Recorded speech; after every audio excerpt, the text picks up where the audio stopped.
नमस्कार दोस्तों, जैसा कि आप स्क्रीन पर देख सकते हैं, बैंक ऑफ बड़ौदा के अंदर लोकल बैंक ऑफिसर के लिए वैकेंसी आ चुकी है। इसके एप्लीकेशन फॉर्म 4 जुलाई 2025 से शुरू हो चुके हैं और एप्लीकेशन की लास्ट डेट 24 जुलाई 2025 है। टोटल वैकेंसी 2500 हैं, जो कई सारी कैटेगरीज में डिवाइड हैं। आप स्क्रीन पर देख सकते हैं। आइए दोस्तों, आज डिटेल में जानते हैं कि इसके लिए क्वालिफिकेशन क्या मांगी गई है, आपकी एज क्या होनी चाहिए, एग्जाम पैटर्न कैसा होता है और इसका सिलेबस क्या है। आइए दोस्तों, सबसे पहले कुछ बेसिक बातों को जान लेते हैं। दोस्तों, ये वैकेंसी कई सारी पोस्ट में डिवाइड होने के साथ कई सारे स्टेट में भी डिवाइड है, जिसे आप स्क्रीन पर देख सकते हैं कि हर एक स्टेट में कितनी वैकेंसी आई है। अगर आप अपने स्टेट को छोड़कर किसी दूसरे स्टेट से अप्लाई करते हैं तो फिर आप जनरल कैटेगरी में काउंट किए जाएंगे। इसके अलावा आप केवल एक ही स्टेट में अप्लाई कर सकते हैं। अगर आप एक से ज़्यादा स्टेट में अप्लाई करते हैं तो फिर आपका एप्लीकेशन फॉर्म रिजेक्ट कर दिया जाएगा। इसके अलावा अगर कोई व्यक्ति बैंक ऑफ बड़ौदा में ऑफिसर ग्रेड पर काम कर चुका है और उसने पिछले 3 सालों में नौकरी छोड़ दी है या कॉन्ट्रैक्ट खत्म होने पर बाहर हो गया है, तो ऐसे व्यक्ति इसका एप्लीकेशन फॉर्म नहीं भर सकते हैं। अगर ऐसे व्यक्ति इसका एप्लीकेशन फॉर्म भर भी देते हैं तो फिर उनका एप्लीकेशन फॉर्म रिजेक्ट कर दिया जाएगा। अब बात करते हैं ये 3 साल कैसे गिने जाएंगे। तो जब इसका एग्जाम हो जाएगा और एग्जाम के बाद जिस तारीख को कट ऑफ लिस्ट जारी की जाएगी, उस तारीख से पिछले 3 सालों को गिना जाएगा। मान लीजिए इसकी कट ऑफ लिस्ट 2 जनवरी 2026 को जारी की जाती है, तो अगर ऐसे व्यक्ति जो बैंक ऑफ बड़ौदा में ऑफिसर के तौर पर काम कर रहे थे और वो अपना रेजिग्नेशन 2 जनवरी 2023 के बाद कभी भी देते हैं, तो फिर ऐसे व्यक्ति इसके लिए अप्लाई नहीं कर पाएंगे। या फिर कोई व्यक्ति कॉन्ट्रैक्चुअल बेसिस पर काम कर रहा था और उसका कॉन्ट्रैक्ट 2 जनवरी 2023 के बाद कभी भी खत्म होता है, तो ऐसे व्यक्ति भी इसके लिए अप्लाई नहीं कर पाएंगे। इसके अलावा दोस्तों, अगर प्रेजेंट में कोई व्यक्ति बैंक ऑफ बड़ौदा में ऑफिसर के तौर पर काम कर रहा है या फिर कॉन्ट्रैक्चुअल बेसिस पर काम कर रहा है, तो फिर ऐसे व्यक्ति भी एप्लीकेशन फॉर्म नहीं भर सकते हैं। आइए दोस्तों, अब जानते हैं कि इसमें आपकी एज क्या होनी चाहिए। दोस्तों, इसमें आपकी एज 1 जुलाई 2025 को 21 से 30 साल के बीच होनी चाहिए। लेकिन यहाँ पर आपको एज में रिलैक्सेशन भी दिया जाता है, जैसे कि अगर आप SC/ST कैटेगरी से बिलोंग करते हैं तो फिर आपको 5 साल एक्स्ट्रा दिए जाएंगे, यानी कि आप 35 साल की उम्र तक इसका एप्लीकेशन फॉर्म भर सकते हैं। इसी तरह से अगर आप OBC कैटेगरी में नॉन क्रीमी लेयर से बिलोंग करते हैं तो फिर आपको 3 साल एक्स्ट्रा दिए जाएंगे। इसी तरह से और भी कैटेगरीज हैं, जैसे कि PWD, एक्स सर्विसमैन, आप उन्हें स्क्रीन पर देख सकते हैं। आइए दोस्तों, अब जानते हैं कि इसके लिए क्वालिफिकेशन क्या मांगी गई है। दोस्तों, अगर आप लोकल बैंक ऑफिसर के लिए अप्लाई करना चाहते हैं तो आपकी किसी भी सब्जेक्ट से और किसी भी मान्यता प्राप्त कॉलेज, इंस्टीट्यूट या फिर यूनिवर्सिटी से केवल ग्रेजुएशन कंप्लीट होनी चाहिए, तो फिर आप इसके लिए अप्लाई कर सकते हैं। लेकिन अगर आपने chartered accountant, cost accountant, engineering या मेडिकल डिग्री कर रखी है और वो किसी भी ब्रांच से कर रखी है, तब भी आप लोकल बैंक ऑफिसर के लिए अप्लाई कर सकते हैं। लेकिन दोस्तों, यहाँ पर एक कंडीशन है और वो ये है कि आपकी क्वालिफिकेशन खत्म होने के बाद आपको 1 साल का एक्सपीरियंस होना चाहिए। और यही सबसे इम्पोर्टेंट है कि ये एक्सपीरियंस आपको किस जगह होना चाहिए।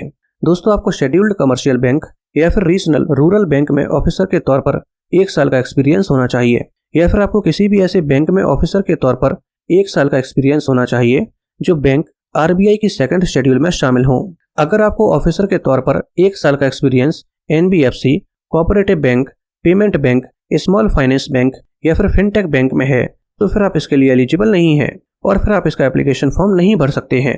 आइए दोस्तों, फाइनली बात करते हैं कि इसका सिलेक्शन प्रोसेस कैसा होता है। दोस्तों, इसका सिलेक्शन प्रोसेस 5 स्टेज में होता है।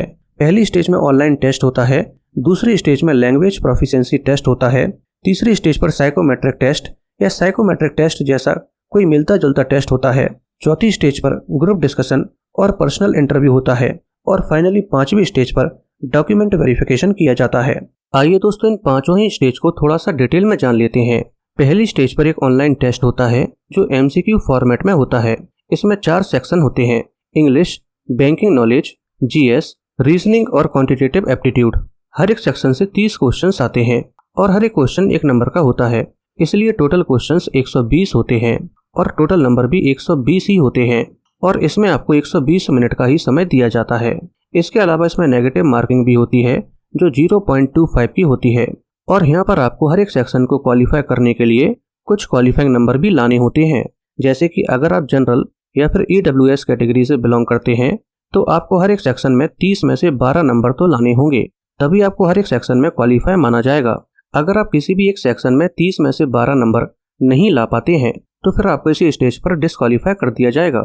इसी तरह से अगर आप बाकी किसी भी कैटेगरी से बिलोंग करते हैं तो फिर आपको हर एक सेक्शन को क्वालिफाई करने के लिए 10.5 नंबर लाने होंगे। सेकंड स्टेज पर लोकल लैंग्वेज प्रोफिशिएंसी टेस्ट होता है। इसके अंदर आपने जिस भी स्टेट से अप्लाई किया होगा तो उस स्टेट में जो भी लोकल लैंग्वेज बोली जाती है वो आपसे लिखवा कर, बुलवा कर और पढ़वा कर देखी जाती है। अगर आप इस स्टेज पर फेल हो जाते हैं तो फिर आपको इंटरव्यू के लिए डिस्क्वालीफाई कर दिया जाएगा।